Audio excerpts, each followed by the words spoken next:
Now, before we start, I want all of us to have a place to write, and also you need calculators. So from today, we are going to do a lot of calculations, and also we are going just to be taking note of some of the most important things, because sometimes a semester is not enough to be able to actually do these things. So this is not an introductory course. It is actually a course that is a build-up. So most of the things are not going to be just mentioned in a basic way. So note that today is when we are officially starting. We were revising some mathematical theories that we will need from today onwards. So also a follow-up on the same, we will have assignment 1. After I have posted on the e-learning, I will let you know. Then also I will make the link to be recurring so that we don't have to share the link all the time. So I'm also going to do that. And then now I think we can begin. So I see my mic is okay. So I hope you can hear me. So 2 or 3 people can just say hi if they can hear me and can see the screen, then I will start. The chat room is open. Okay, fine. I see guys greeting me. So now let's start on the same. So today we discuss computational learning theory. That's where we begin. It can also be called machine learning theory. Some people like teaching this in a very theoretical way. Actually, it's the theory behind machine learning. But actually, I'm not going to take you through all this vast theory, etc. But I am going to discuss the theory in a practical way so that now we can actually start doing our first activity. So I will kind of merge the two so that we are able to move. Also notice that the notes are on the e-learning. So head over there right now so that you can follow through with me. So if you're joining now, I've said you need a place to write, you need a calculator, you need to be on standby, and also can have a cup of coffee or something, because we're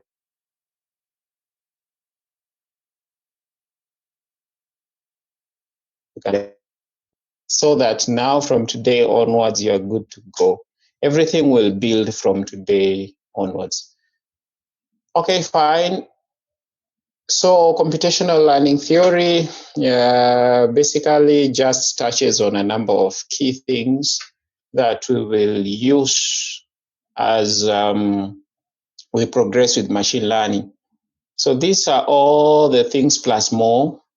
It's not very exhaustive that we will touch on. Note also that, yes, this has been labeled week 2, but I will be jumping forward and coming back and forth. There will be a lot of jumping and coming back because everything is just tied to this computational learning theory. So today we just begin on almost half of this, and then from there we will proceed on Friday with our first task. So on Friday, basically, we'll be coding our first model. So prepare also for that one. So for today, we will do the basic calculations on pen and paper. Fine. So that's the agenda. You can have a look at it so that in case you get stuck somewhere, you can always go back there. So today we start with the introduction part. So as I have said, the computational learning theory, which is also called machine learning theory or COLT, studies the theoretical aspects of machine learning. The major interests here are what can be learned and what cannot be learned from a given data set. What is the efficiencies of these models and algorithms? What are the current limitations of machine learning? What is the what are the theories behind, like the building blocks of machine learning. So things like the math behind it, statistics and probability, and also some philosophical theories. So basically, this is where things are. Inductive learning is whereby we gain knowledge from particular examples, and then we form some kind of a general rule. So this is the kind of a model borrowed from philosophy, where machine learning is kind of built up from particular examples. So these examples can be obtained from data, and then we can now build kind of a general knowledge or general kind of a rule or a model that can now be able to handle some other situations which were never seen. Okay, they were unseen, never seen in the example. So this is kind of like the model that we actually need, directly just borrowed from philosophy. So again, notice that philosophy tells us that this experience is actually achieved by repeating. So most of the models, in fact, all of the models, they are trained by continual repetition, okay, which we can call iterations or epoch. So what's an algorithm that learns? So here is where we start this week. Now, there are some key things that we will always remember. The first one is that an algorithm which actually learns needs, number one, the experience. There's an experience, okay, there's an experience. Then, apart from the experience, there is a task. And then we need a performance measure. So we'll call experience E, and the task will be task T, and the performance measure will be P. So today we are going to discuss those three things. So what is learning? Learning is defined here. This is what learning is. If someone should ever ask you what is learning as far as machine learning is concerned, this is what learning is.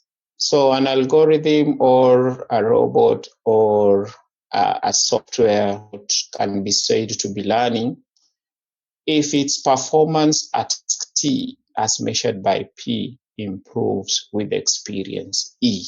Okay, so this is what we are going to discuss. You can imagine a variety of experiences, task performance measures. Fine, so we start by discussing the task. So what is a task as far as machine learning is concerned?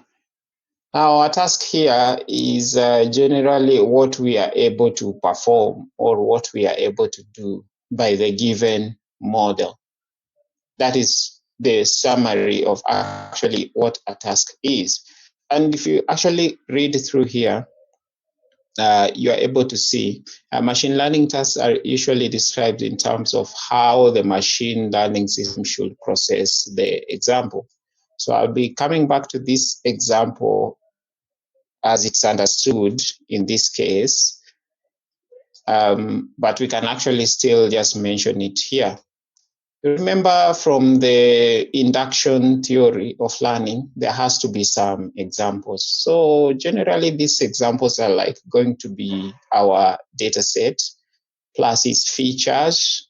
So for example, here, if we are doing image processing, we could be interested in the pixels of an image, okay? So how do we extract the pixels? And then generally we represent these pixels as a vector, okay?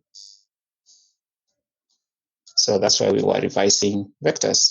So features are normally represented in terms of vectors. And we will actually do that.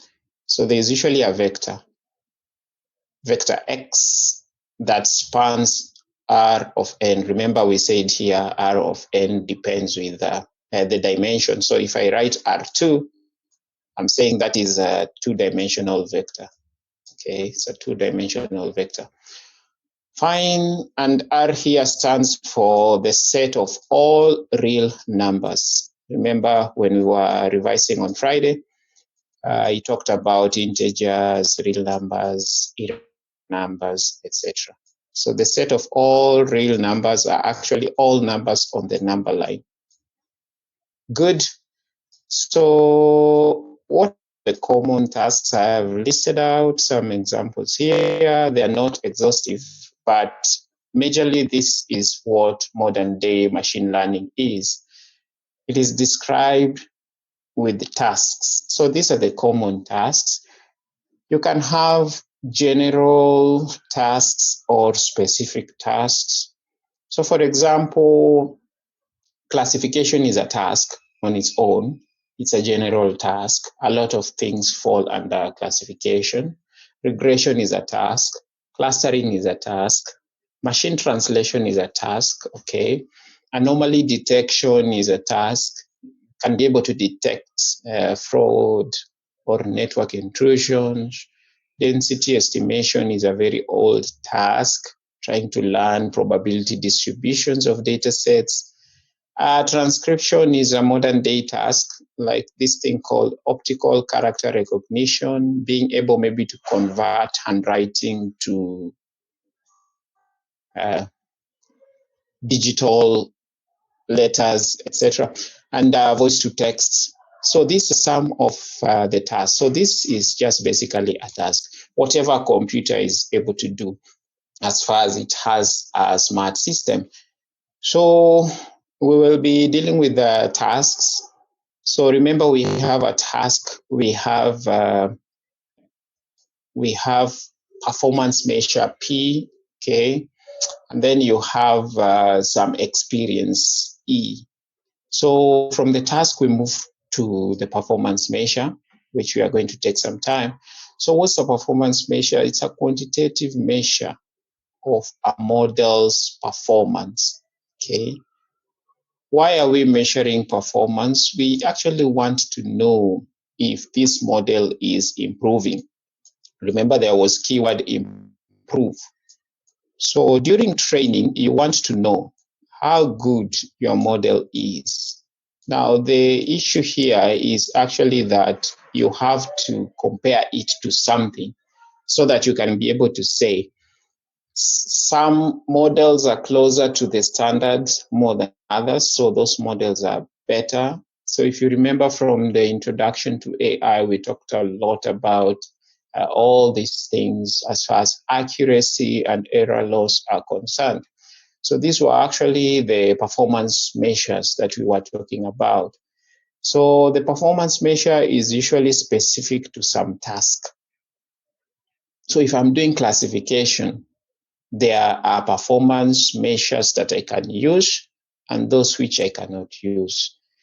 If I'm doing machine translation, there are some performance measures I can use, some I cannot use.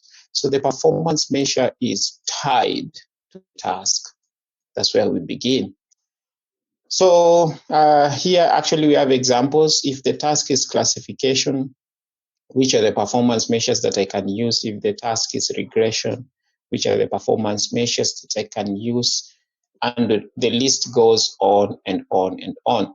Now, the performance measure is measured using loss functions, okay?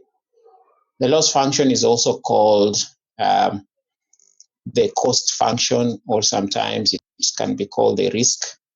But in machine learning, we call it either the function or the loss function. So those are the two names.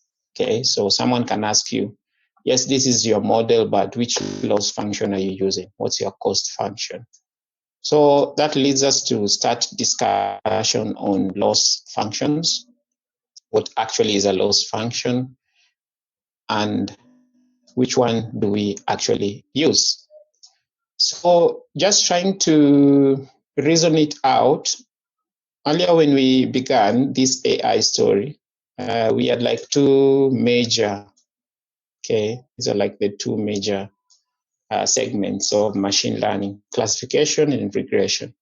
As we go on, we will introduce more loss function, but for today, we want to see some of the most famous loss functions that are actually used. The other name is cost function. So these are classifier loss functions. These are regressor or regression loss functions examples. Now, remember these two are supervised learning. Okay, this is supervised learning. Supervised learning. It's actually supervised. And apart from supervised learning, we have unsupervised. And an example of unsupervised learning is actually called clustering. Okay, this is unsupervised. Now, what was the major difference between supervised and unsupervised learning?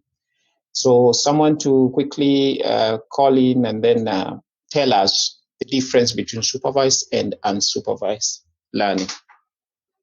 It's actually very easy and straightforward.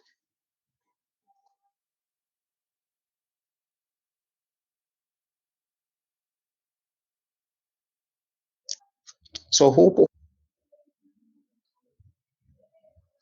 In supervised learning, Yes, the Vanessa. data is labeled, whereas in unsupervised, it's unlabeled. Very good. Very good. So actually, the difference between supervised and unsupervised is defined by the type of data that you actually start seeing the importance of the data or data set. So yes, in supervised learning, the data set is labeled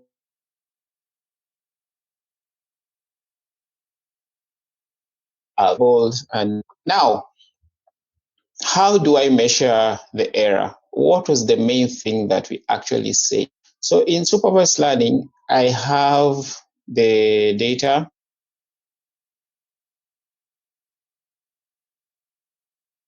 which we are going to call Y.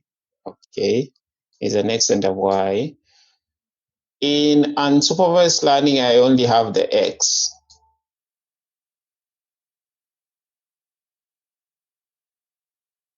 Label. Okay, so in unsupervised learning, you discover the Y. In supervised learning, you are given X and Y's. So how do I measure the error? While I'm training, there is the Y that I want, but apart from that, there is the Y that I get during training, which we are going to call Y hat. So the error is majorly measured by, so this one is called, the one that I get is called the predicted. Okay, the predicted. Predicted. Fine.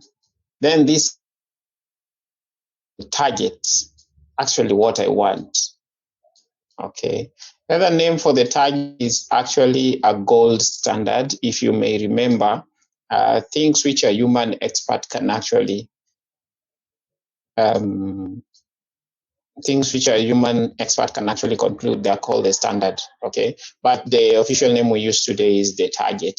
So there is the predicted and the target, what we want. So actually the error is the difference between the target and the predicted. Okay, how far is what I'm getting from what I want? That is the error. By how much is it falling short? Now we have a problem. When I'm doing unsupervised learning, what do I compare my model to? What do I say is the gold standard? For example, if I'm doing clustering, how will I know how well my model is performing? That question has not yet been answered. Okay, so we have a problem here. So performance measures for unsupervised learning is an active research area, open. Okay, open. There are some which I will mention, but there's that problem of what do we compare it to? Anyway, let's do supervised and regression, not supervised and regression, but classification and regression. Now, the first loss function or the loss measure that we discuss is for classifiers. This one we already did, so it's more like revision.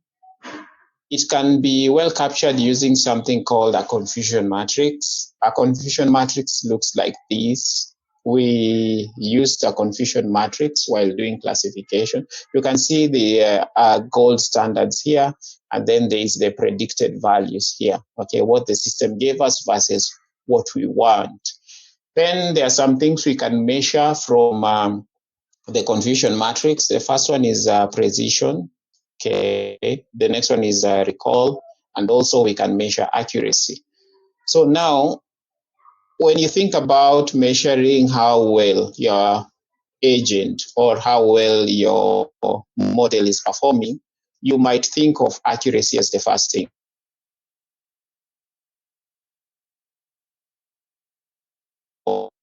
And now accuracy, and that we are going to see now. So I can also measure accuracy from the confusion matrix, but we don't use it. And I have made notes on that. I have stated a reason here. Now, if you have your data set being unbalanced, okay, if your data set is unbalanced and you use accuracy, it will give you a false kind of a measure.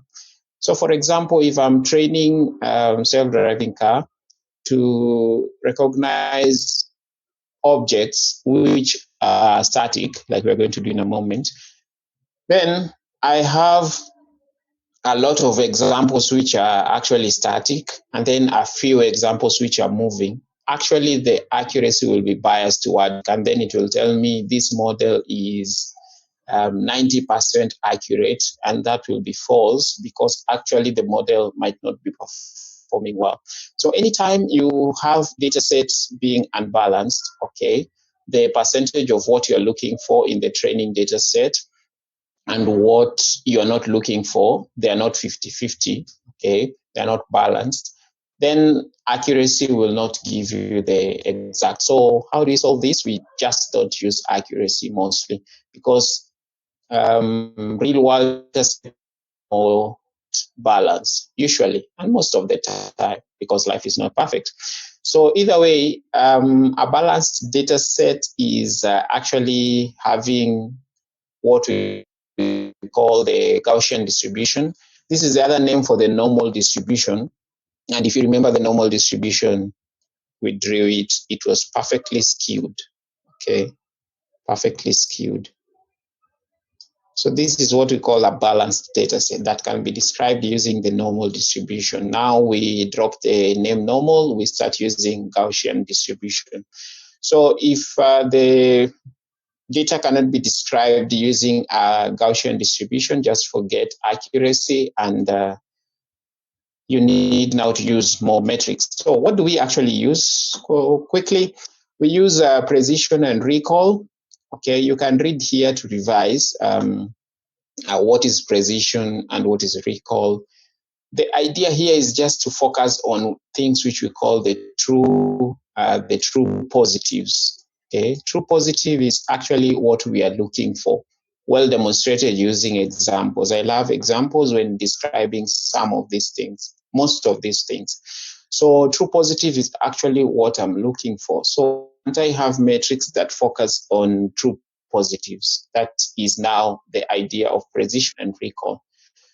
So precision, you can see here, it's true positive divided by true positive plus false positives. Okay, so if I want to increase precision, I need to reduce false positives. Okay, because as you divide, these two remain the same.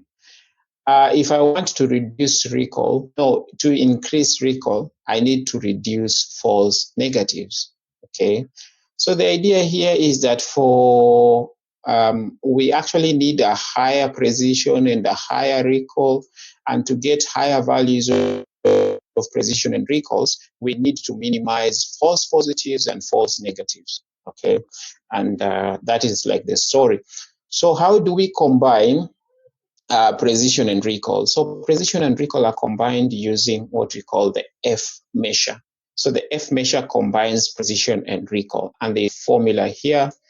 And as it goes, my board never opens. Okay, so I'll be switching here. 2.1. So precision and recall, they are combined using what we call the F measure. It's here. So this is the formula. And the F measure has a hyperparameter. I'll be discussing hyperparameters, which is called beta. Okay, so this is the formula. And the F measure is actually derived from what we call the weighted harmonic mean. Okay, the mean, the average. So there are different types of means. You remember our revision on statistics. Okay, the mean that you know mostly is called the arithmetic mean.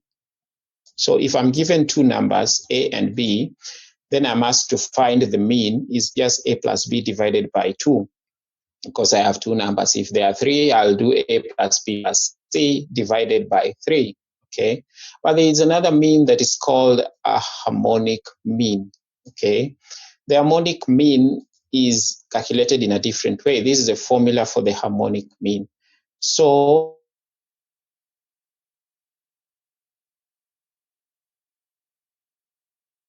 the F harmonic mean is closer to the minimum. Remember, minimum will be our guest today. I'll talk about it in a moment.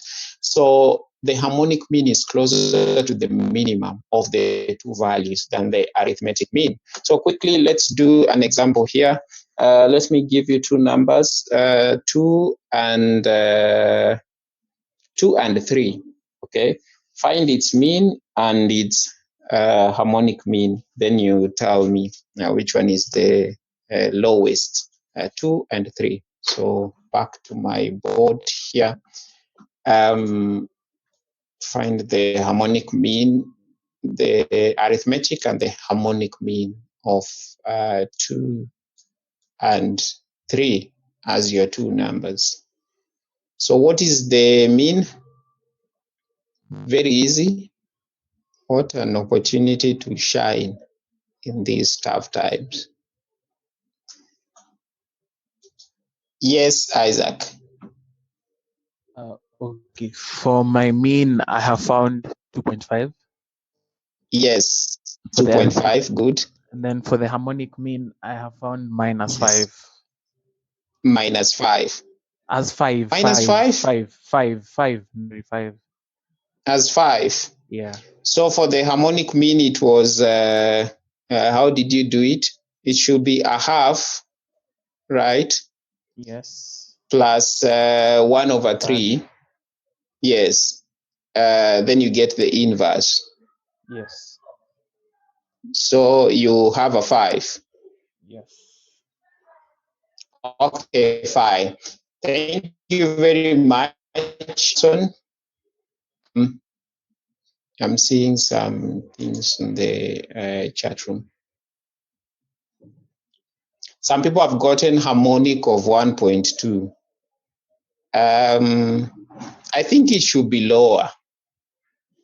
Yes, I see a lot saying we agree with 2.5. I think it's maybe the inverse was not found, but it's actually easy.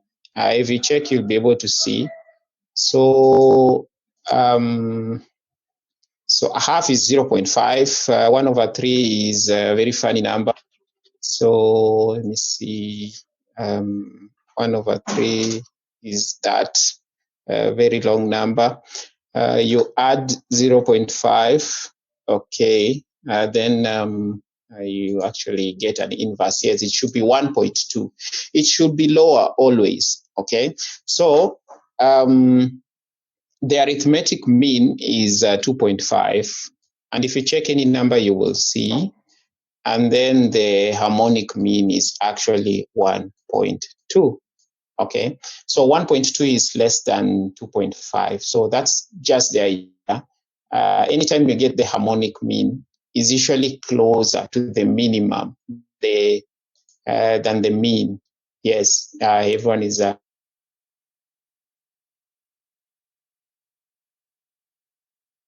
than the harmonic mean. There are different types of means. There is another one called geometric there are like 5 different types. So normally we don't use arithmetic mean. What is a mean? Is just a value that tries to, a single value that explains or summarizes a data set or a distribution. Okay, so it's like 2.5 here summarizes 2 and 3, and now 1.2 is lower than. But that was the idea. F measure is just borrowed from mean, and then the formula was derived. So it has a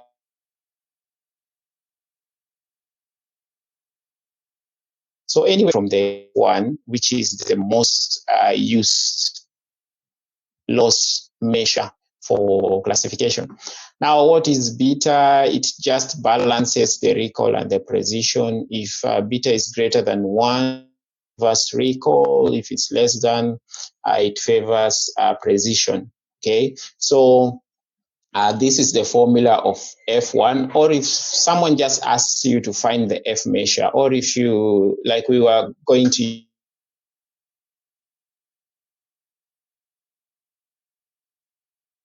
it use that. So F1 is also called the F measure. So F1 or F beta, F sub beta is equal to 1.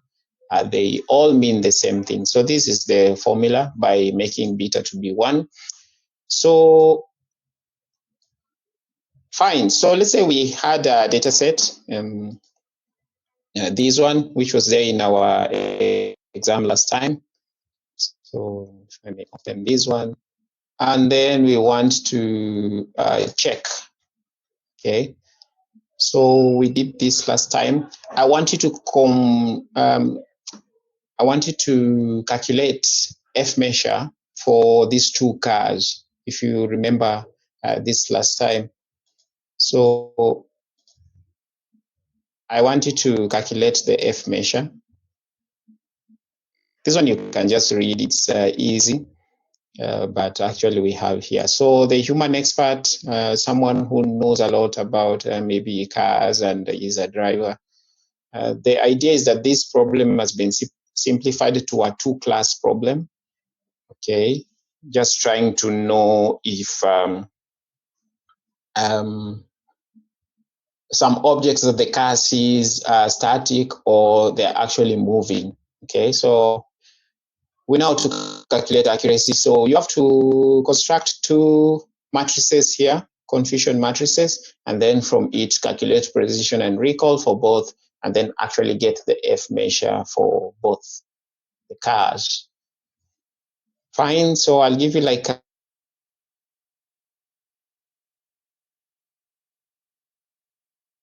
a minute before we actually start coding and calling libraries and actually doing these things. So if you get the F measure of the first car, you tell me. I just calculated like 30 minutes ago. If you get for car B, you just tell me, then we'll be good to go. It's also a way to utilize the confusion matrix as a measure of loss or error rate.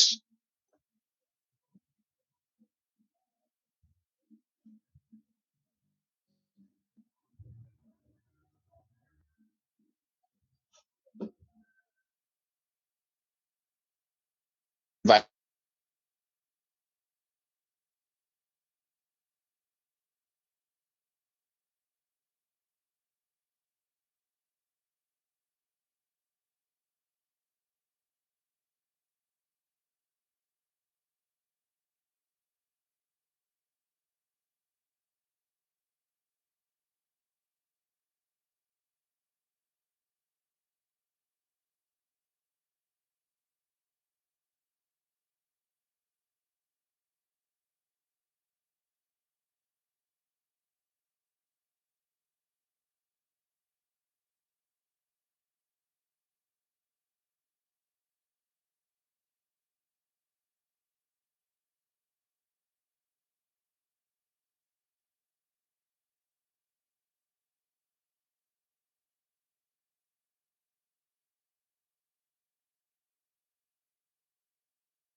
Okay, any breakthrough?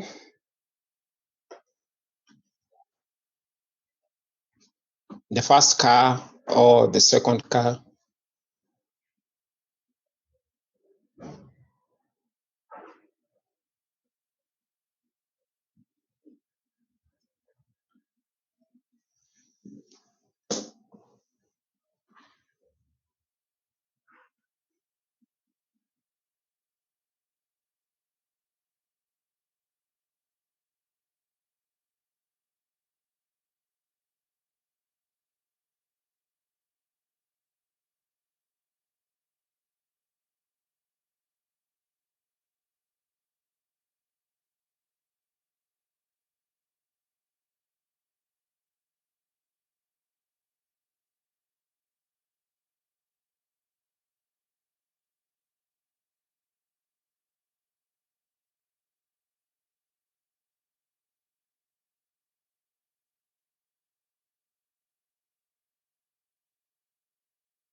Okay, Julie has 4.8 for car A, is actually lower than that.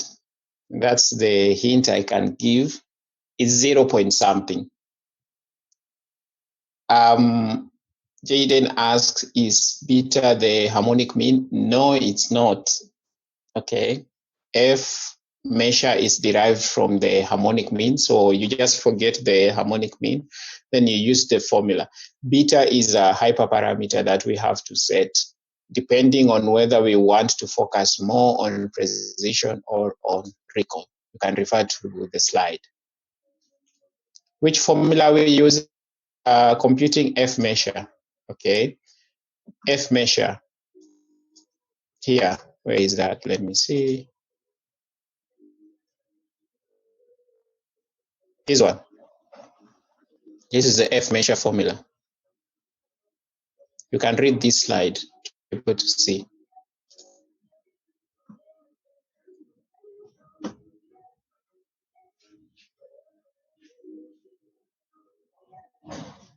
Yes, Jesse.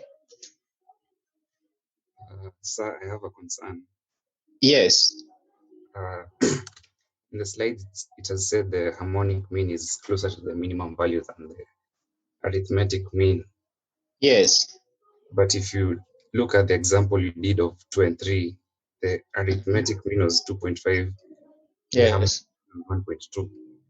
Yes. If you take the difference between the arithmetic mean and 2, it's 0.5, and the harmonic mean and 2, it's 0.8. Why do you compare it to? Is it to the minimum value? Or what do you mean by? No, the minimum value here means the smallest value that summarizes the data set. The smallest value that connects those two values. Which is?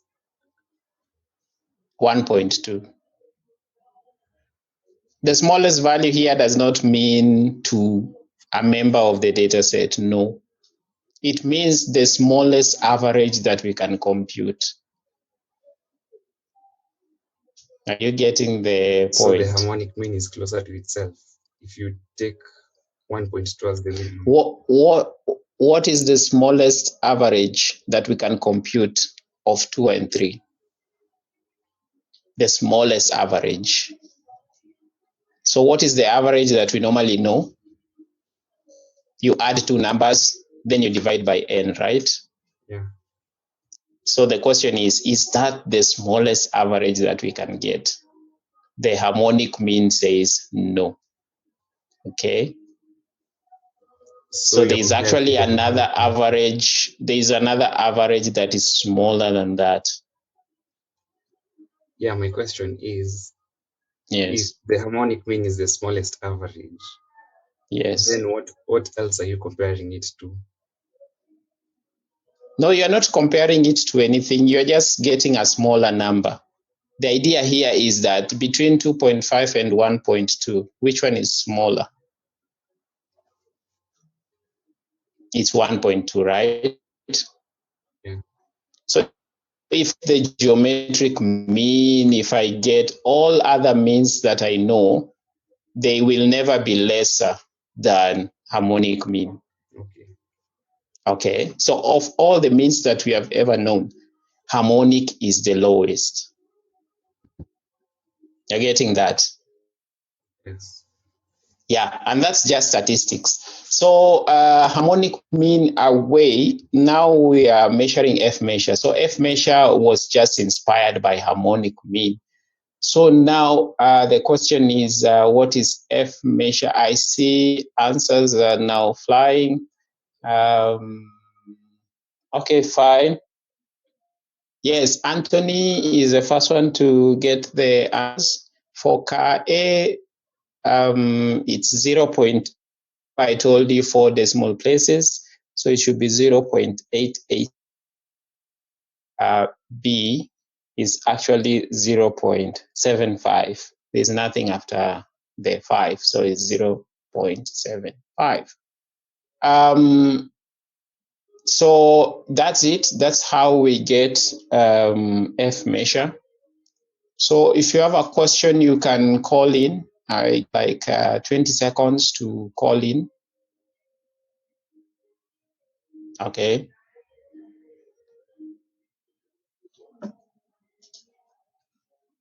So very quickly, if I may follow on the same. So for you to get the F measure, you must first know how to construct the confusion matrix. So if you don't have confusion matrix, don't even start. You won't get the F measure, because F measure is gotten by, number one, you need precision, which is your P down there. Number two, you need recall, which is your R down there.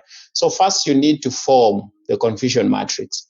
So if you don't have confusion matrix, so you will actually not be able to compute the F measure. So what is an F measure? F measure ties precision and recall together. Okay. What is precision and recall? You read here, you'll be able to get. So we need to construct the confusion matrix for this data set that I gave you here. Okay, so that is the idea. You need to construct a confusion matrix here. So if I may work on this, my board, very quickly. So we need to form confusion matrix for car A.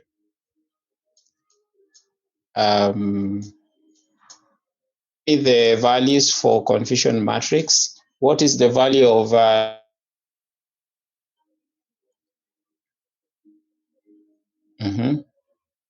car A? Just call in.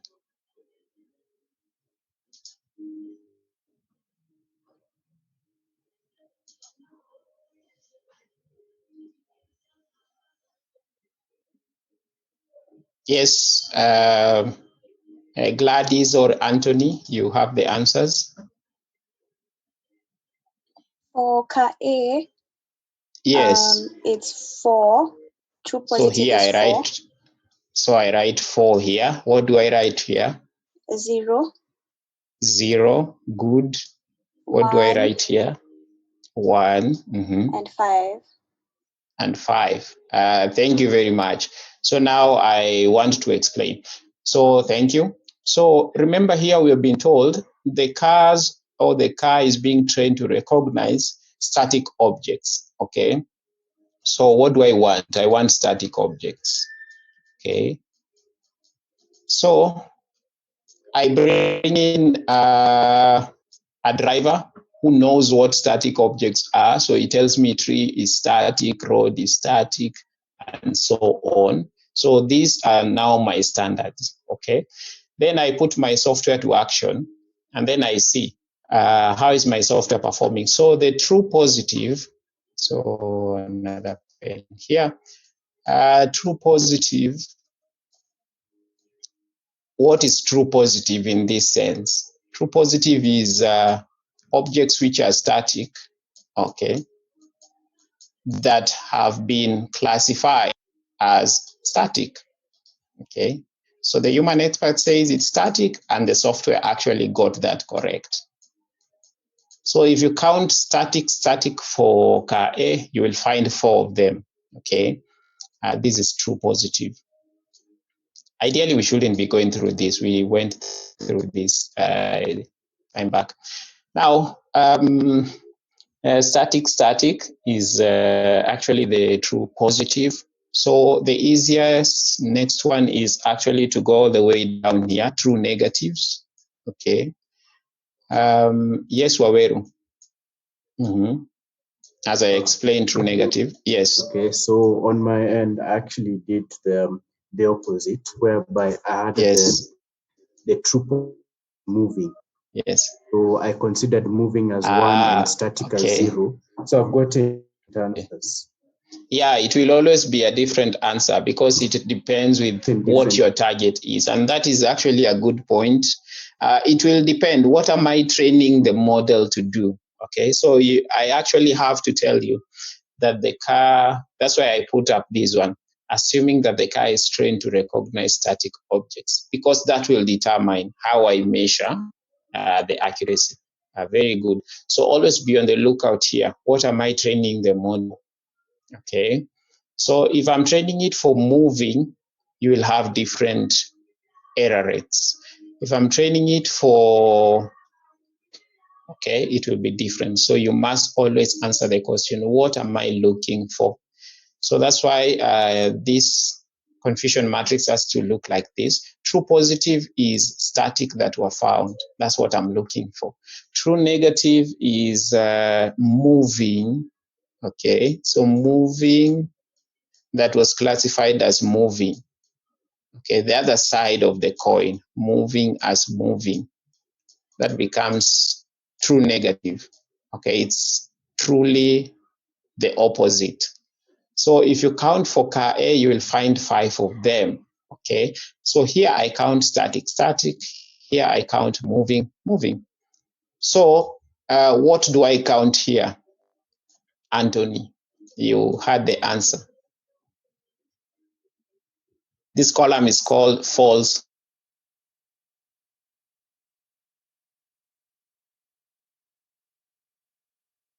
positive. Mm-hmm.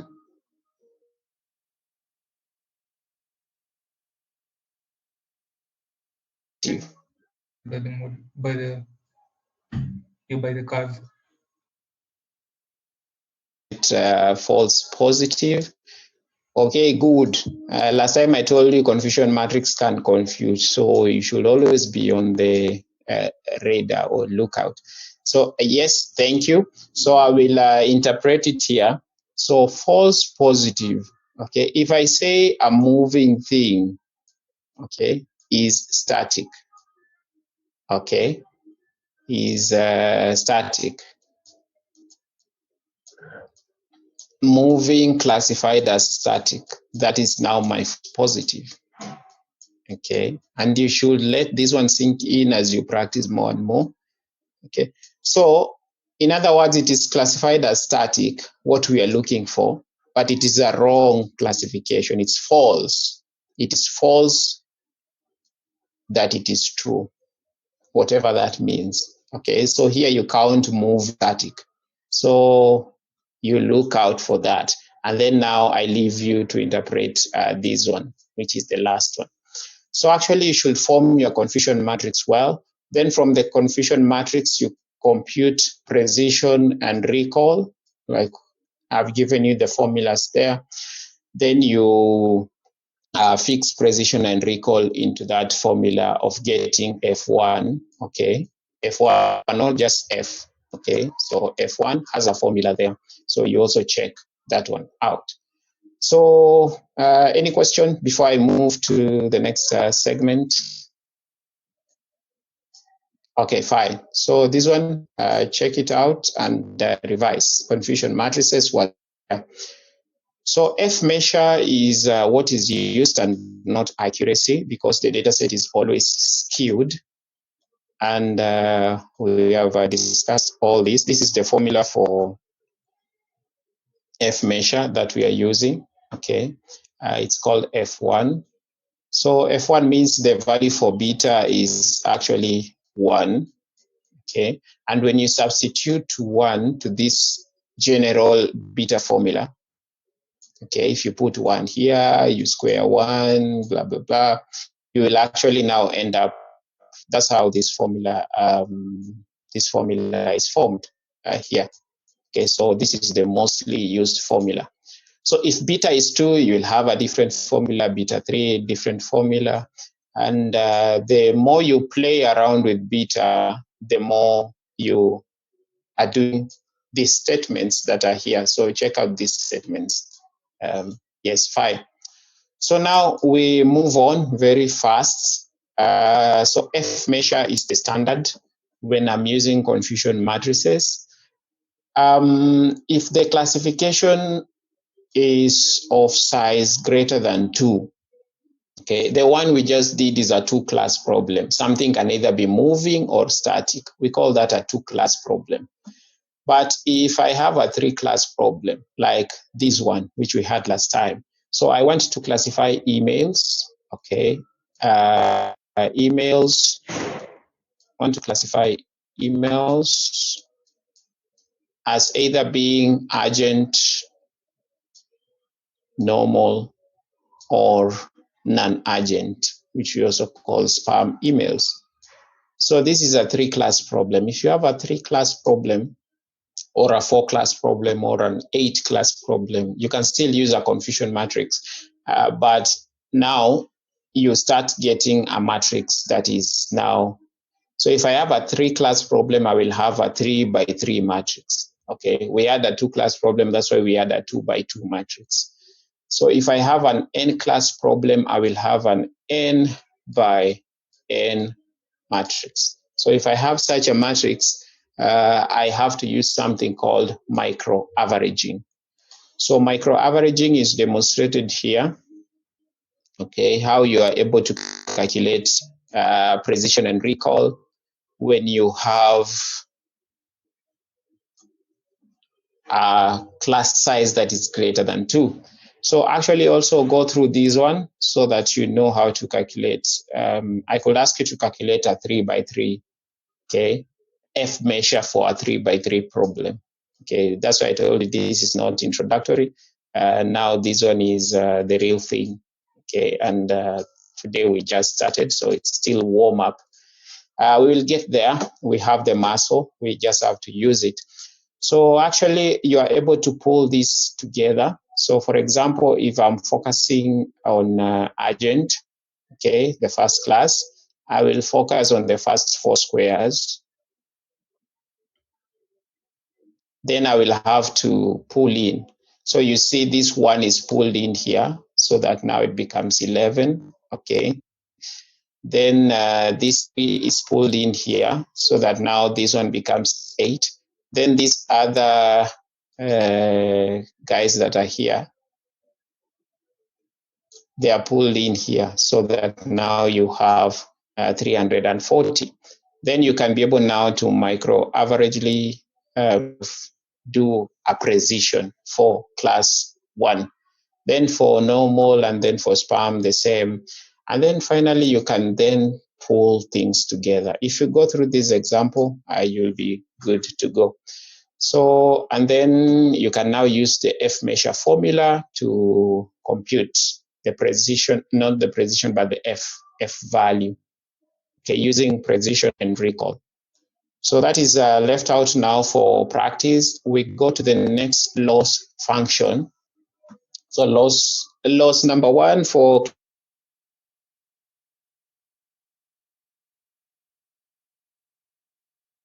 classification is classification problem. That is the first one. If you're writing down, you can take it down. It's the F measure.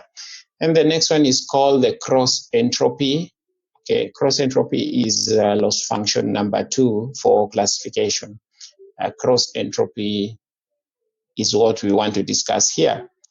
So I will go through this one. So entropy measures disorder, borrowed from thermodynamics into information theory, now into AI. So it is just a way to measure this information or randomness. And if you remember very well, when we were doing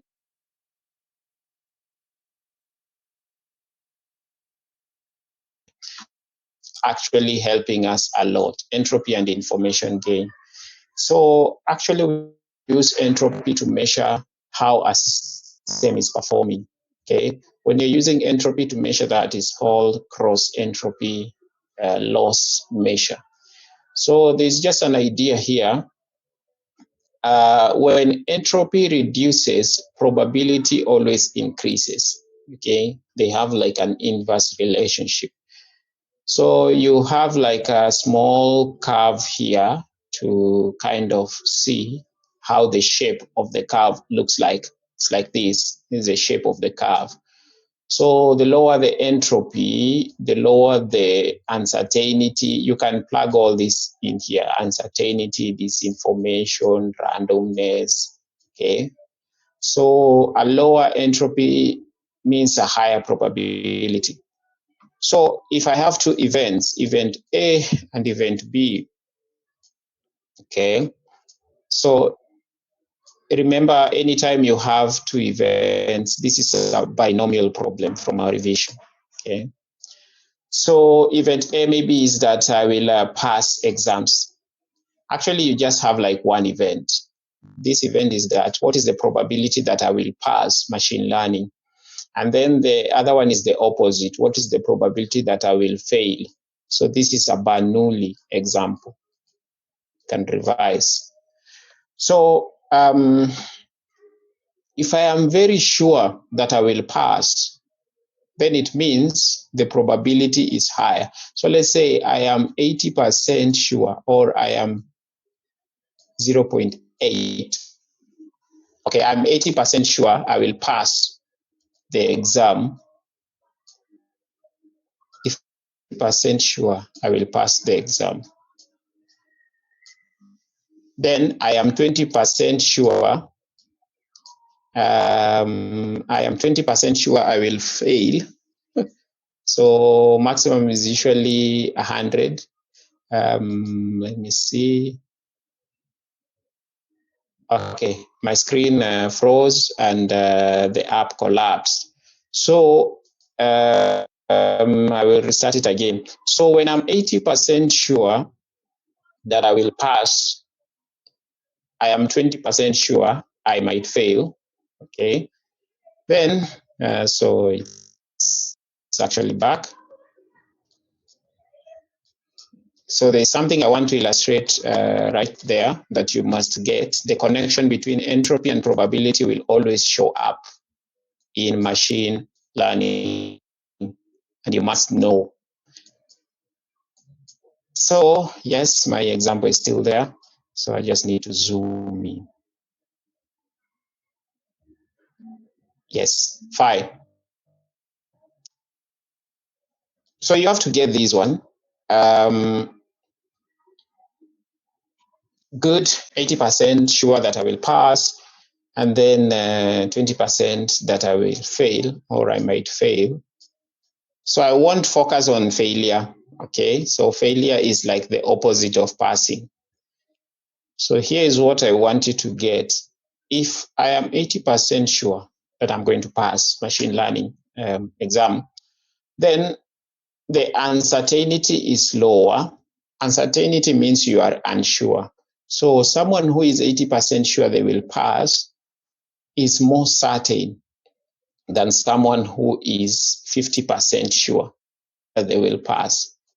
So 50% sure that I will pass means also 50% sure that I will fail, means that I am 50-50. That's the term we normally use. So 50-50 is the highest uncertainty, okay? That is the highest. You score the highest entropy when you are 50-50. So if you're gambling, 50-50 is the worst place to be, okay? That's That's like the worst place to be. That's where entropy is the highest. When I am 50-50, it's so dangerous to work with someone who is 50-50.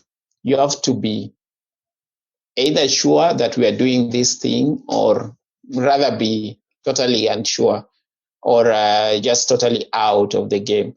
So it is a risky place to be at 50-50. That's where the entropy is the highest. Anyway, so how do we use that to measure our errors? So actually that is called cross entropy range. You can read here. Entropy is measured for a random variable x with probability px. That is just terminology. Here is the formula for, we used this one back then when we were doing decision trees. And it's actually this formula that we are going now to make our loss function from. Okay, the loss function. So how do we calculate this one? So remember, there is entropy, cross entropy, but what we are doing here is binary cross entropy. Okay, binary cross entropy. So I have simplified it to be binary, but we will also be using entropy. So this is how now the loss function looks like this. This is the loss function formula. So a lot of times, apart from the matrix, the confusion matrix, loss functions will be having a formula like this one. Okay. So if the loss function is defined by this formula, okay, so let me just remove that one. Okay. Now we can compute loss if I have this formula. So for example, we go to example 2. Here. So you can be asked to compute cross entropy error or cross entropy loss.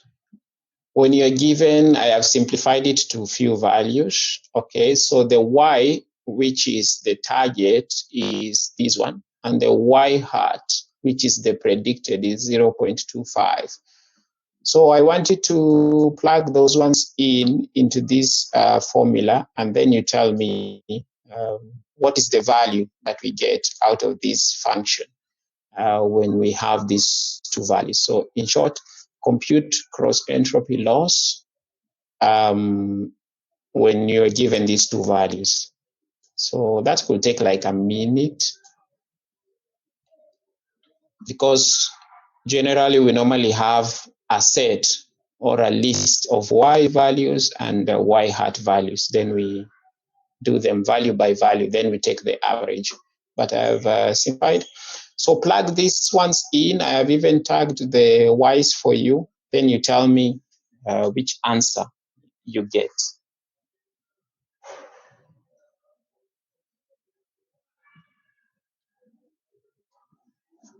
You can forget these i's. This just talk about the position when you have a lot of this, but you only have one of these, so these ones don't apply here for now.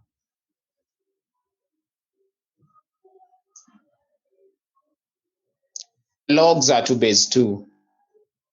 That one we finished a long time.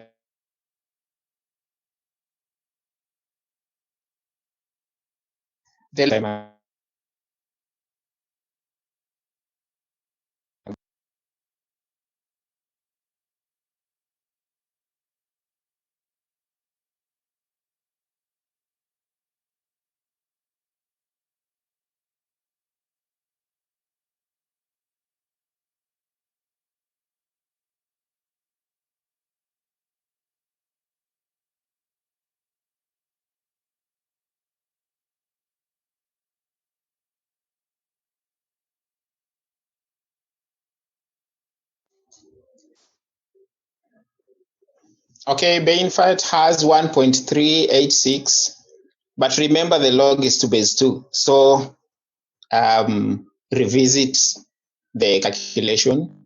This log must be taken to base 2. You will find something different.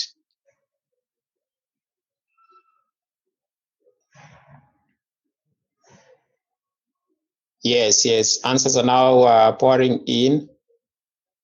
April has the right answer. It should be negative 0.4150. It's a negative. Yes, others, they have the answer but forgotten the negative sign. Where's the negative sign? It's outside here. Okay, it's negated. Anyway, the thing here is just you plug in 0 where y is and 0.25 where y hat is, and then you compute the loss, etc. So that's just the basic idea. So you don't have to be afraid, but you should expect a lot of calculating of these things and actually coding. So the idea here is that we want to minimize this function. I will get to that in a moment. So the inside value are negative. No, just recheck. There's something there that you'll be able to see. So anyway, so this one keeps freezing. Okay, fine. So the idea here is that we might want to minimize this function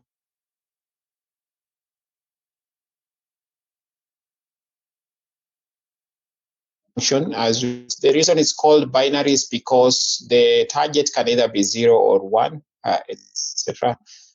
So that you see actually what happens when you do that one. That is cross entropy error. The next error that you will be seeing in classification is called perplexity. Perplexity is down the formula. Yes, Joseph. Okay. Yes.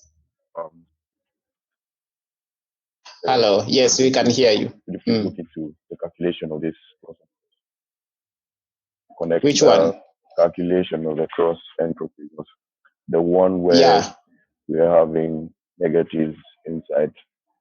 Okay, so the difference, the bone of contention is the sign. Yes, that's the bone. Okay, okay, fine. So should it be negative or positive?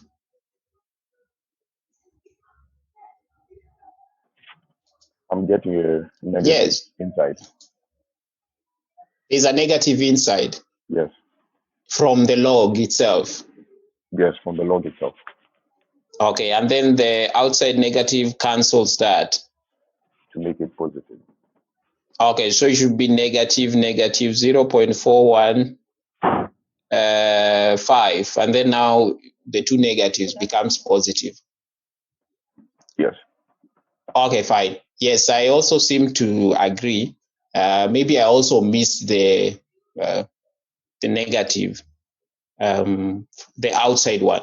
I think it should be positive. I see it now. I think so. So either way, yes. So you can change that one. You can check and confirm. So for illustration, now perplexity is the next one we will use a lot, especially in language models when we get to deep learning and what we call recurrent neural nets.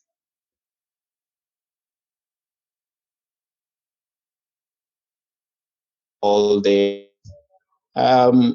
lower the cross entropy, the more accurate the model is. That's the summary. Okay, and since cross entropy and perplexity are related, so we desire to have a lower perplexity and a lower cross entropy. So please note that one down. We want to have a lower perplexity and a lower cross entropy. Okay, we want to minimize this one. So that's just the summary. So if I have two language models and one has lower perplexity than the other, then I say the one with the lower is the one that we use. Okay, so that's just the main thing. Then here, so Okay, fine. We have settled on the sign, so you don't have to be worried. It will happen a lot. That's why we have to calculate as we go together. So now we have finished introduction to the loss functions we can use in classification. So very quickly, let's go to the loss functions we can use in regression. The first one here is called the mean absolute error, and it's very easy. Okay, so mean absolute error. This one is also called L1 or absolute error number one, L1, loss one. It's just the difference between the actual and the predicted.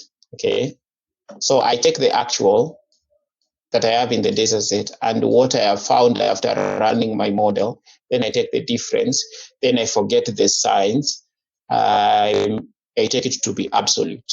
Okay, and so it's called absolute. Then if I have many of those, we are doing an example so that you understand, you can now take the average. Okay, so 1 over n just means like, it's just like forgetting this one and just saying over n. Okay, still the same thing.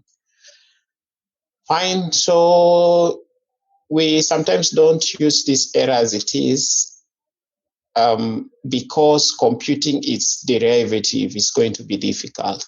I'll get to that in a minute or two.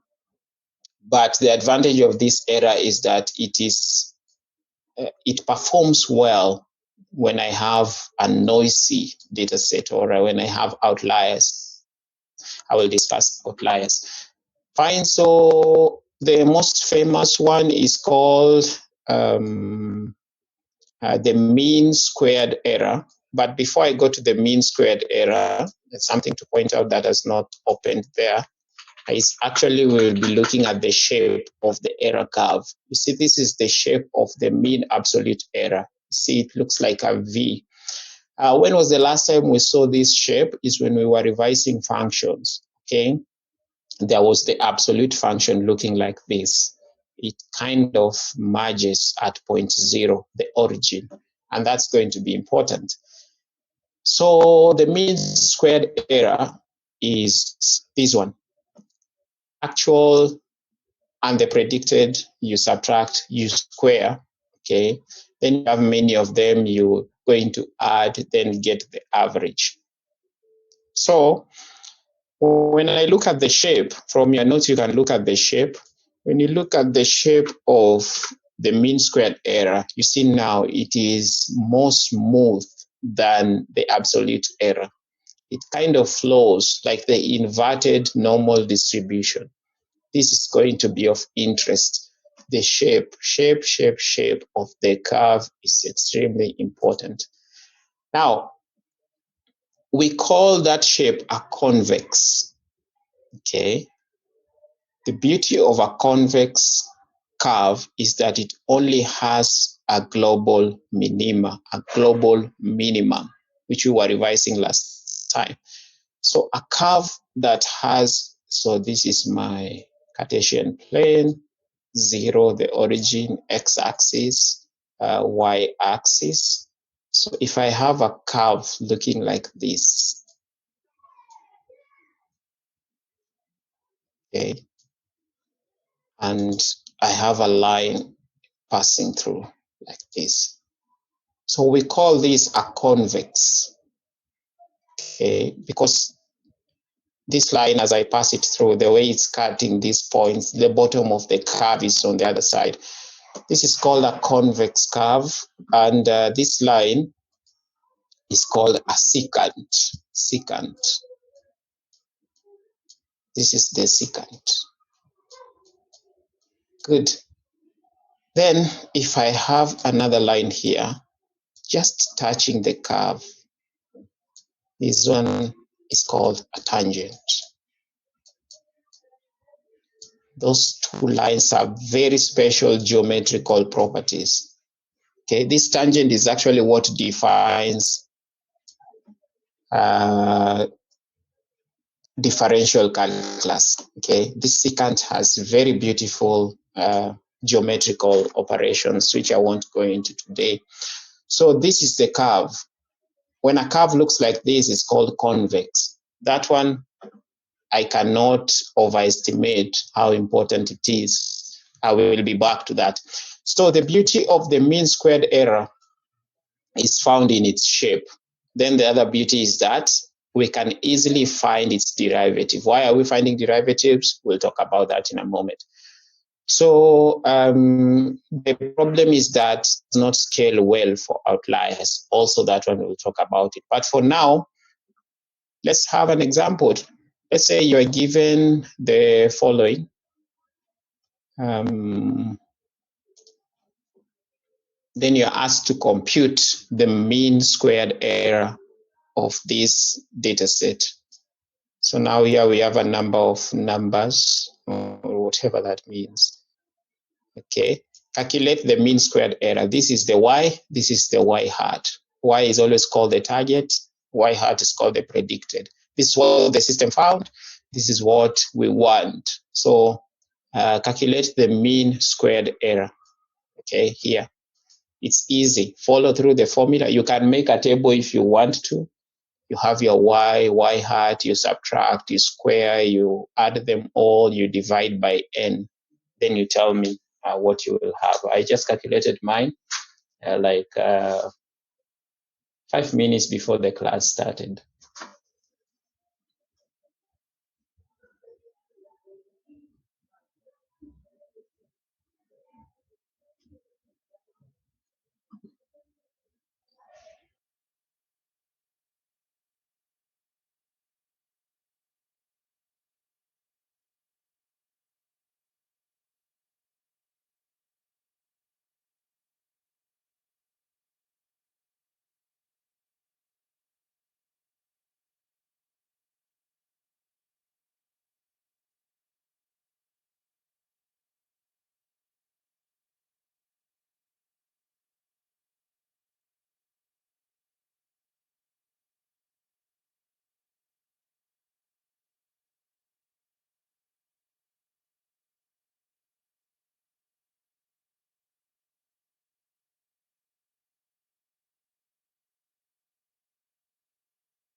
Anyone?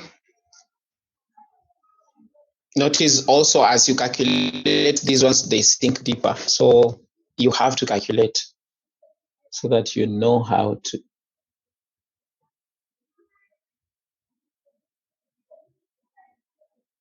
These ones will be calculating for every data set in the exam, when coding, etc.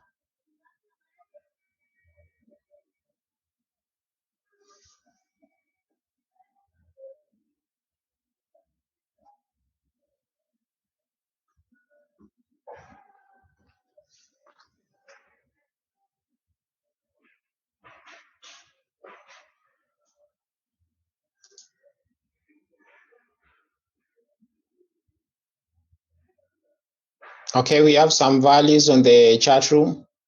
Guys getting 2 points. Actually, something different from that. I don't know why 2 points. Nicole, you have 2.7560. Can you briefly take us through how you found that one? Lynn.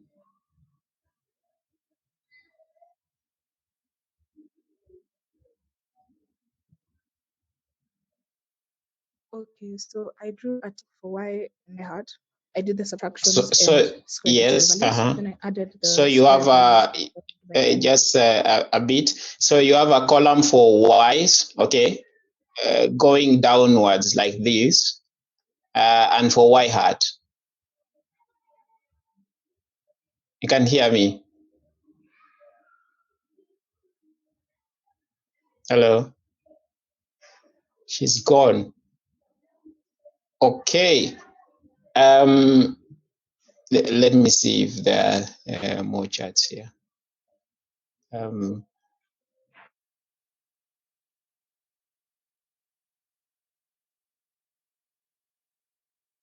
Everyone has, it's almost lunchtime.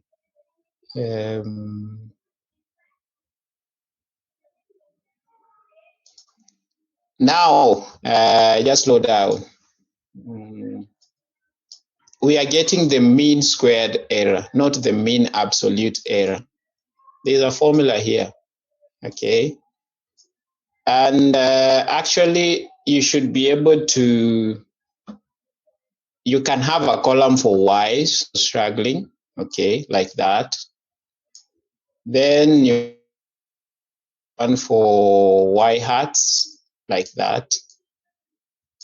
Then you need to say another column for, let's say you say L is equal to y minus y hat. Okay. So for example, let me see the first values. Where is that? Okay, so if I may drag this to this side, make it a little smaller. So the first value, y, okay. So for the first value, zoom out, y is 0.23. Okay, this is 2. And then y hat is 0.06006. Then you have to subtract this and that to get this. Then after that, you have to square. So you have another column for L squared, okay, where you square whatever you get here. Then when you're done, you will have to add all this, okay, and then you divide by n. What is n? Let me see if we are back on track here. Okay, Nicole has told us what happened. Yes, then you divide by n. So after squaring everything and adding, what did you get? Let me see. You have answers are flowing in, but I feel like they're wrong because everyone is getting different one. If everyone was getting the same value, I could be suspicious of mine.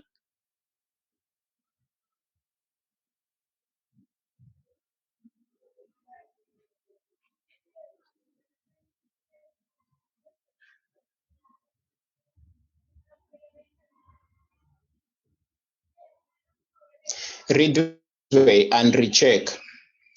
Okay, redo it 0.03. Okay, 0.3 minus 0.3. Okay, you do the subtraction. You'll be able to get something there. Okay, then the values squared. Then finally, you'll be able to get actually the value that you need.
Okay, fine. So now I have to move on from here. So 0.23 minus 0.006, you're able to get your value there. Then you do 0.3 minus 0.3, which is actually 0, which when you square, you will still get a 0. Then next is 0.5 minus 2.8. Okay, so the minus and the minus becomes a plus. Then here I have negative 0.04 minus, okay, 0.25. So this is negative. It's like adding them and then getting negative something. So you'll also, so in this last calculation, you'll have a negative number here, okay. Then you will square all those values individually. You will square them.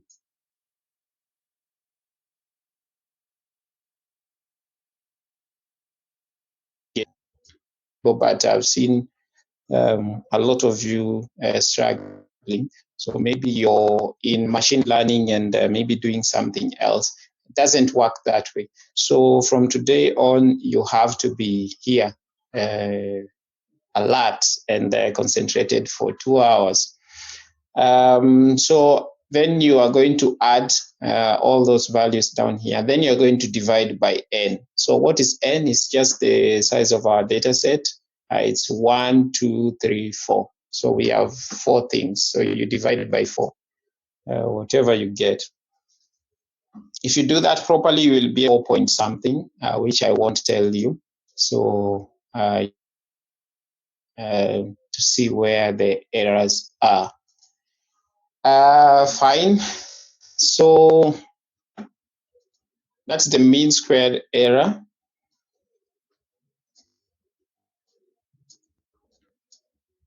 The mean squared error shape, very important. Again, I've talked about this.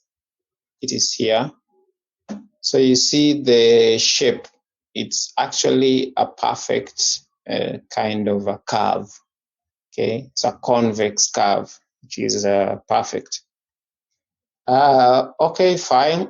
So we have said mean squared error suffers from outliers, and the mean absolute error is difficult to find the derivative, which we will need for Friday.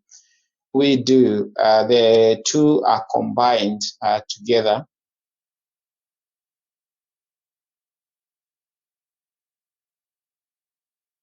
So what do Huber's laws combines the M, the E and MSE, absolute error and squared error.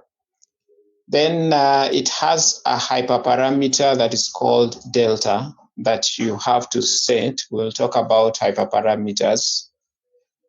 Then if the absolute after doing this is less than the delta value, okay, if it's less than the delta value, you use this formula. If it's more than the delta value, you use this formula. So the idea here is that mean squared error is a quadratic function, okay? And mean absolute error is a linear function, okay? So we combine the two ideas. So if delta is less than, if the absolutes are less than delta, they are taken through the quadratic. And if it's otherwise, they are taken through the linear. So the next thing is actually to apply this. So the next question is the following, which I want you now to calculate. So assuming a delta value of 0.5, okay, assuming a delta, I can write it down, I don't have it here. Assuming a delta value of, find the Huber laws in this data set.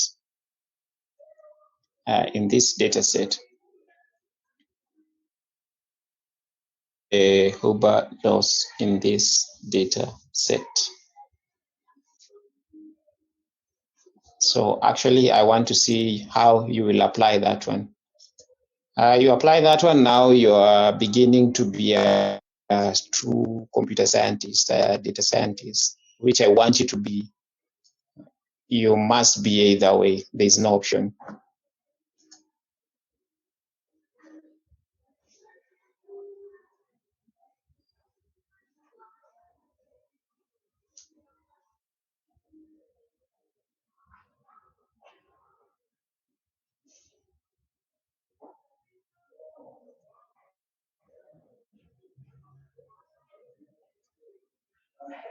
Yes, someone has found answer for the last calculation.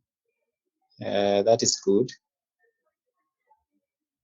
You just have to follow its practice.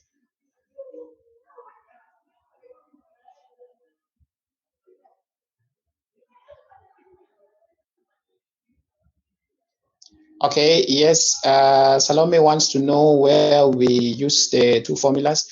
You just start by calculating this part, okay? Do this part. Note that y hat is the same as fx, okay? So when the absolute is less than delta, which I've given you to be 0.5, then you use this formula. Otherwise, use the other formula. And the formulas are actually clear on your side from the notes on the e-learning.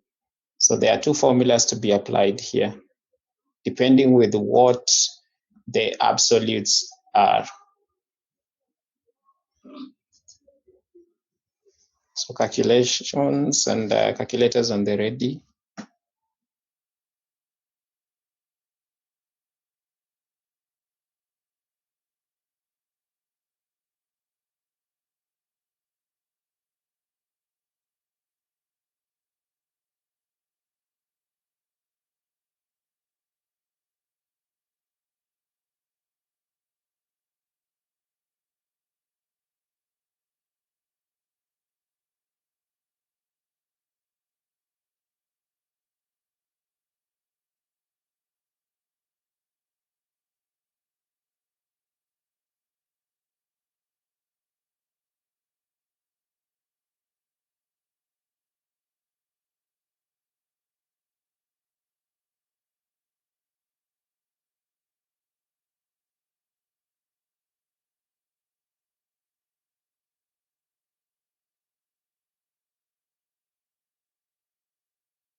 The value for delta, someone is asking, is 0.5. Delta is 0.5. Delta is a hyperparameter. What's a hyperparameter? To be explained. It's part of the computational learning theory.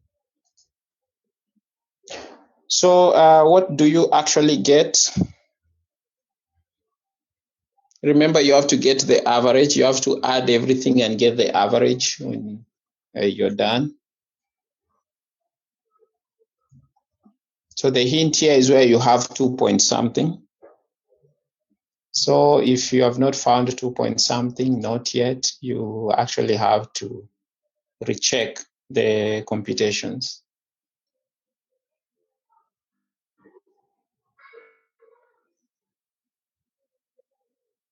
You can make a table again if you're struggling.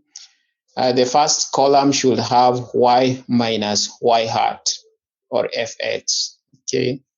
Then that will help you to make the decision on which formula to use in the next column. If it's, and you must write up there, delta is equal to 0.5. If that column, after subtracting y and y hat, absolute, remember this is absolute. So if it's negative 2.5, that number is 2.5. Okay, and 2.5 is greater than delta. That's how you interpret it. Also here, when you're calculating, this is absolute. And you're going to multiply by delta. Then you will subtract a half delta squared.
Okay, fine. So let's do the Huber laws together. Okay, all this Huber thing with an H. I will take the table format because we are learning, but personally I don't use tables. Just calculate these things. There are some more interesting loss functions than these ones, but these are the loss functions that actually look nicer. So I will make a table. The first column, so let's do this together. Stop whatever you are doing, we do this together so that we are able to move. Because on Friday, we'll be using these ones. So let's have one for Y, the other one for Y.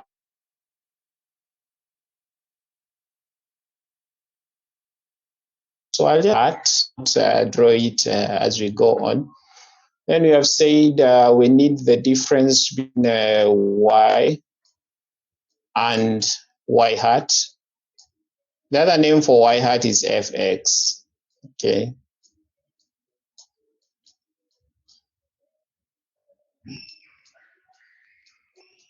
So let me write it up there. So let me just fill up this table very quickly with the that we have there. For Y, we have 0.23. I wish I could write faster. Then I have 0.3.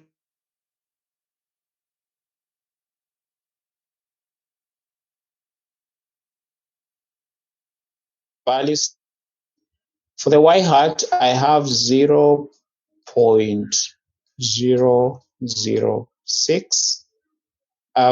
Here I have the same. The system was able to get the same value. Here I have negative 2.8. And then finally here I have 0.25. That's the question, okay? So that's our table. If you're not on this table, then you are doing the wrong thing. So fine, now simple subtraction. So subtract very quickly and tell me the answer as we subtract. Subtract 0.23 minus 0. In fact, you can subtract all of them. Then just tell me, we write as we go. Hello. Yes, yes. So the this is Salome, right? yes, Salome. Good. Let me get the pen. Okay, I have the pen. So here it's 0.224. 224. Good. Next. 0. 0, right? Yeah. Good. 3. Then here 3.3. Yes, yes. My screen is freezing, but it's back. 3.3. Good. Then here should be a negative value. Negative 0.29. Negative 2.9, right? 0.29, sorry. Negative 0.29. Yes. Okay, yes. Negative 0.29. Thank you very much. Does everyone have that? I hope so. So now, what else do we need? We need to take the absolutes, okay, of these ones. So I can take the absolutes here. I just say this is redundancy, but helps us to see. Minus Y hat, absolutes. Absolute means we just forget the sign. So this one will be there, this one will be there, this one will be there, and then this one will be 0.29. Forget that negative, okay? What else now? We need to make a decision. Where will we use the quadratic and where will we use the linear, okay? So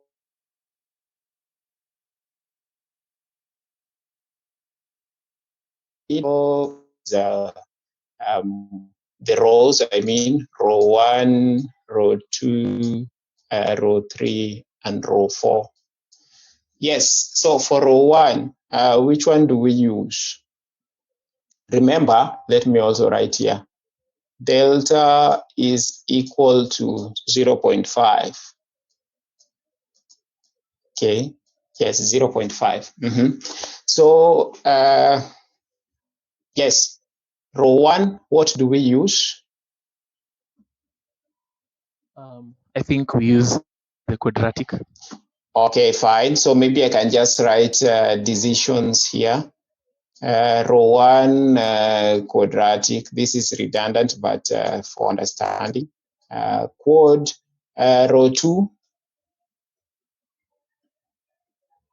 is 0 less than or equal to 0.5. Greater. 0 is greater than 0.5 or the other way around? Which one is bigger between 0 and 0.5? 0.5, right? Yes, very good. So which function do we use here? Quad. Okay, fine. So quad. Which one do we use here? 3.3. Linear. 3.3 is greater than, right? So here we use linear. Good. Linear. So this is what Huber did. By the way, this is what we do. This is our job. Just coming up with new formulas. You enjoy it so much. Then you publish it. Then you go on holiday. It works. So then 0.29 is which one? Quadratic. Quad. Really? Yes, yes, yes. So quadratic.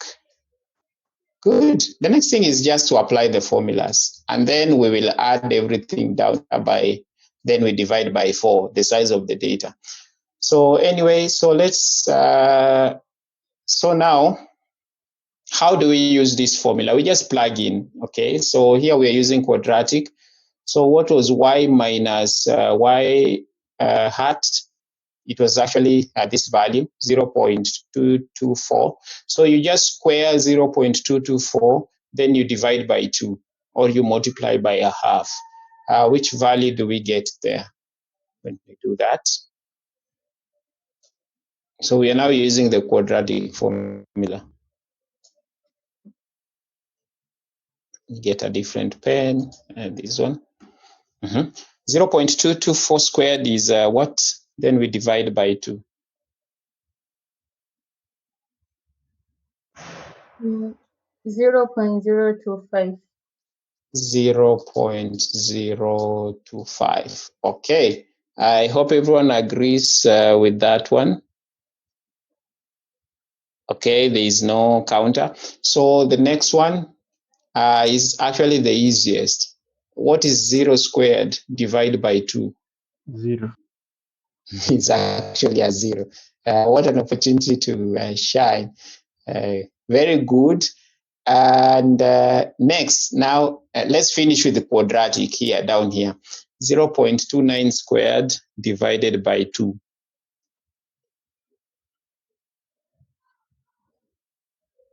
0.0205.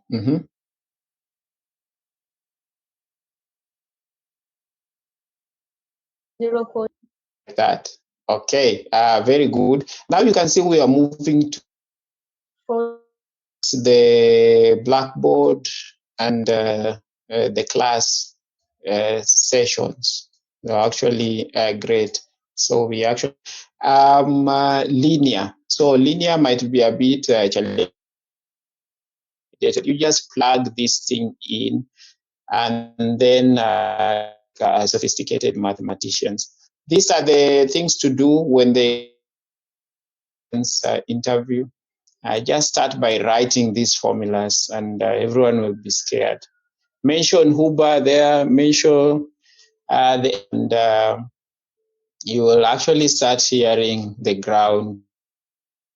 And you will just be used to this. It's going to be normal, the new normal. So in linear, we just say we put 0.5 where delta is this is absolute, which we already have. So the absolute value is actually 3.3. So we don't need to recompute here.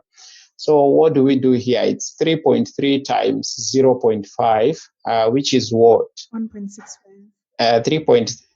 1.65. 1.65. Very good. Then we just subtract.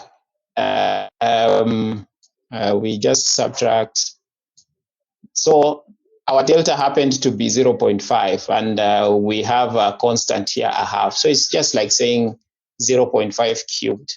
Okay, delta will not always be 0.5. We will get to hyperparameters, I will tell you. So anyway, what's the value we have here? Looks like a negative, or no, not a negative. 1.525. 1.525. Good. So taking all this to be correct, let's do additions. We add all this. Let's add all this.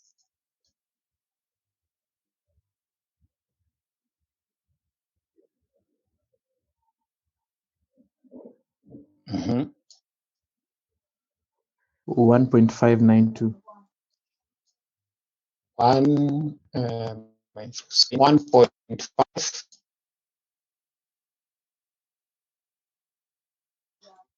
1.592. Very good. Then we divide that number by 4.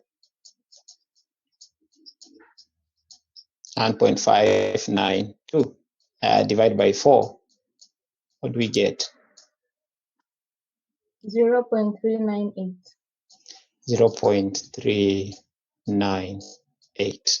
Yes. Actually, that should have been the value. Okay. Should have been the value. Good. I also calculated in a hurry. So this one is now the Huber laws. So if you do the same if you draw the table and go through the steps easily, you will also find the mean squared error. I can ask you also to find the absolute. It's just a play around with the variables and the tables. Shouldn't be difficult. So any question here? Now someone can ask. Let me see who got that value. Yes, Gladys was there. Lewis was also almost. It's just yes. Vanessa had the exact value, and also Andre and George also had the same value. That's good. Yes. Waweru had the value. So you're actually doing better than me, and I can actually see how the flow is happening. So very good.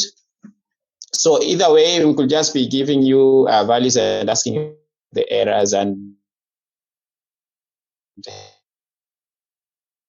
shouldn't be difficult if we follow through. So ideally, today I wanted us to go way beyond. So give me like 2, 3, or maximum of 5 minutes. I just mention a few things, then I leave you to prepare for the next class. So just stick with me. The idea here is how does the loss function look like? We have familiarized ourselves with a few calculations, but now here are the shapes. Please examine these shapes. The Huber laws combines the two. So you actually see it shares the shapes of the absolute and also the one for the squared one. So you see as different values of delta are here, the different deltas, how you play around with your hyperparameter is going to be important. We are going to discuss that. So then you have other loss functions depending with the application. Remember we said the loss function depends with what we want to build.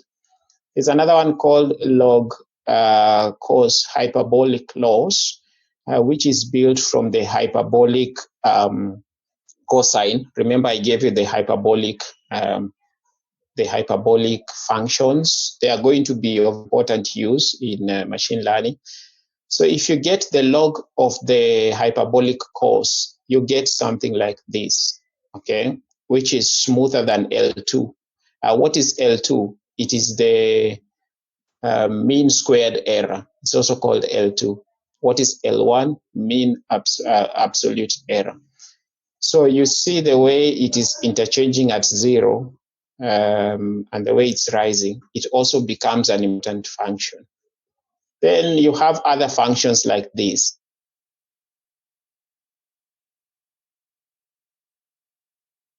Imports function that has a shape, okay, that looks like that.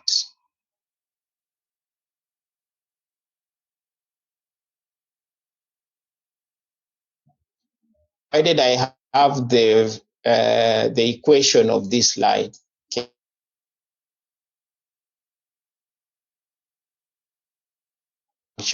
One is called a convex, like I have described. It's a convex important because we'll be goal is to get to this point. What is this point?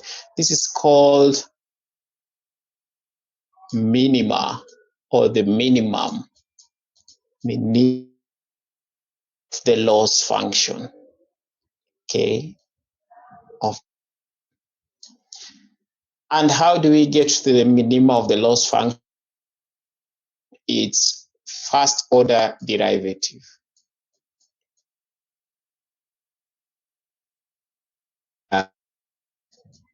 Okay, because what happens, what information does first order derivative carry? In first order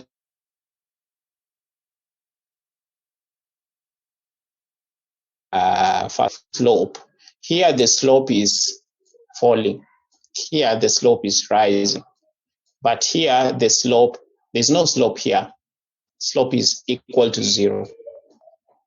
It's a critical point.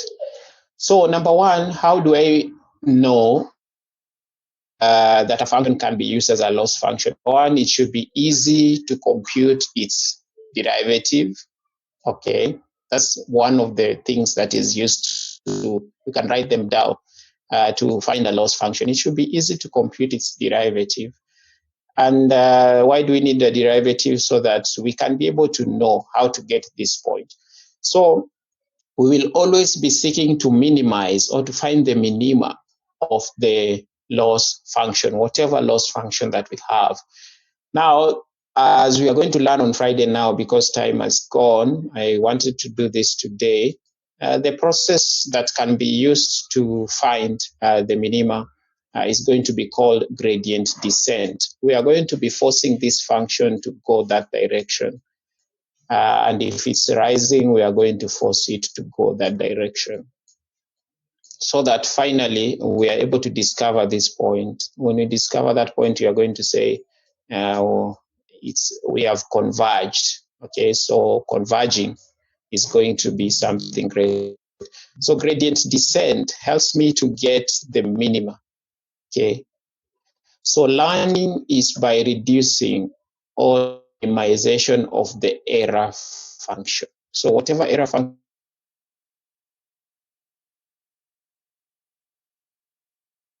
or minimum, if I have a function that is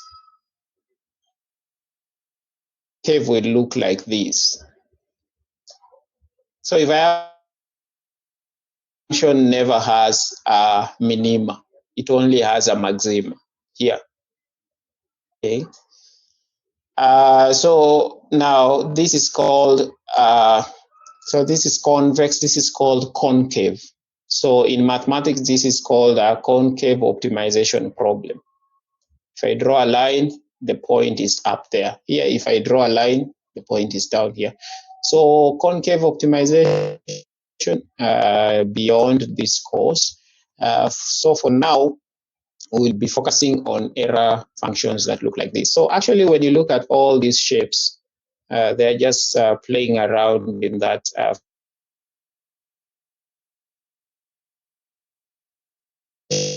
putting these loss functions as we run our model.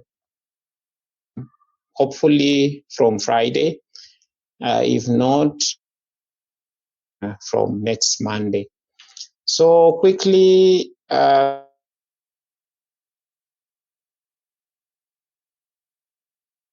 the performance measure. These were all performance measures, how to measure performance. And we have not yet talked about minimization and gradient descent. I've just mentioned them. Then the next thing is the experience. The experience is just the data set, okay? And you should read here and be able to know. Is there a question? Someone is calling in. Okay, fine. So let me talk about this for a minute, then we finish. The experience is mainly the data set, okay? And the features that it has. We'll talk about this. Now you have to write this one or note this one. The experience has got two key parts, okay? There's the independent variable, which we are going to call X vector. Dependent variable, which we are going to call the Y vector. So independent variable, many. So we can have independent variables.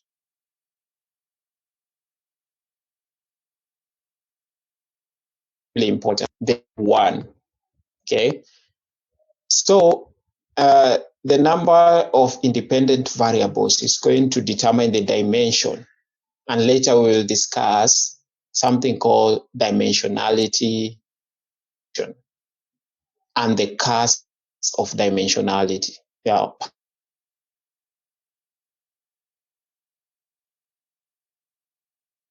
Is always okay. And I also have the target. Okay, I have yes, I have like both. In unsupervised learning, I only have one of these. Okay, and that's the difference between supervised and unsupervised learning that you should actually read here. So what do we normally do in unsupervised learning? We are just trying to get a probability distribution, okay, Px. If you refer to Bayesian theorem, Px stands for the prior distribution. This is unsupervised learning because you only have X. In supervised learning, where you have both X's and Y's, okay, we are normally just trying to get the posterior or the likelihood sometimes, okay? So you are given X and Y's, then you are trying to learn the probability of Y given, okay, which is a conditional probability. That's how we mathematically define supervised learning. So finally, a data set is expressed in the form of a matrix, which is called a design matrix. The rows defined by each example and the columns are defined by each feature. That's going to be how we define a data set. So for example, when I write this, X included in all real numbers raised to 720 by 7, it represents a data set with 720 rows, okay, and 7 features. And it's going to be easy. It's just the way we mathematically explain it. So from here, we were meant now to jump. So we are going to jump to chapter 4. So on Friday, I will be discussing this part. So you can go ahead and actually check. So on Friday, we are going to do regression. We discuss it, okay, and we see how the error function. It's going to use the mean squared error. And we discuss gradient descent, the learning rate, and we do derivatives. Now it's going to be a partial derivative. I'll tell you what that is. And then after we are done here, we are supposed to go back. But before going back, this will be our first model to build, okay? And we are going to work on Google Colabs and actually prepare our notebooks. So that will be what I thought that we will do both today but then we have to continue on Friday. So I am finishing. Is there a question from today's long and engaging class? The rest are practices that you have to do. I'm going to post questions on mathematics for machine learning, which are going to be assignment 1, part A. Part B of assignment 1 is going to be documentary, Healed Through AI, the role of machine learning in changing lives and actually just being able to bring equality where there was inequality. If you have seen that documentary, there are a lot of inspiring stories. It's a YouTube original that I want everyone to watch. So be that as it may, I think now we can continue on Friday. As the custom goes, just greet me so that at least I'm not very lonely with your name and admission number. I'm going to make this link to be, what do we call it, recurring. There was another link that was made recurring, but something happened. I didn't understand why. But I'll confirm in case I need a new link on Friday. That will be the last one to share via WhatsApp. It will be recurring so that now you can just be joining directly. I will post it also on the e-learn. All the best. Enjoy your day. Enjoy your lunch, and see you on Friday. And you can engage me, by the way, if you feel stuck, even during the weekend. I can set up other meetings using Microsoft Teams. And if you feel we need to discuss something, you can drop me an email or shoot me a WhatsApp message. All the best. Stay safe and enjoy. I will share the videos. They are quite large. I am thinking of uploading them on YouTube, then just sharing the link, because as per yesterday, the last 3 classes we have had, they are now like 9 GB compressed. So it's actually a very long video, a 2-hour video. So I will, I think the best way, because I was thinking of the best way, it's filling up. Everyone is trying to upload videos on e-learning. The servers are filled up. So it's actually a problem. So bear with me as I'll upload all of them, then share the link. And then that will be it. Edmund, your hand was up. I hope you're okay before I tell everyone to enjoy. I was just asking, could you update the notes Yes. on e-learning? Yeah, they are up to date, up to what I'm using today. So you're asking for extras to go ahead. You have the ones for today? Okay. But they're not like comprehensive. I think they're missing. It's like you downloaded earlier. Yes. Yeah, I felt like after doing some calculations, like 30 minutes to the class, I felt like I should add the shapes. So I just added. So if you downloaded earlier, please, that 2.1, just delete it and download the one that is there right now. Okay, right. Thanks.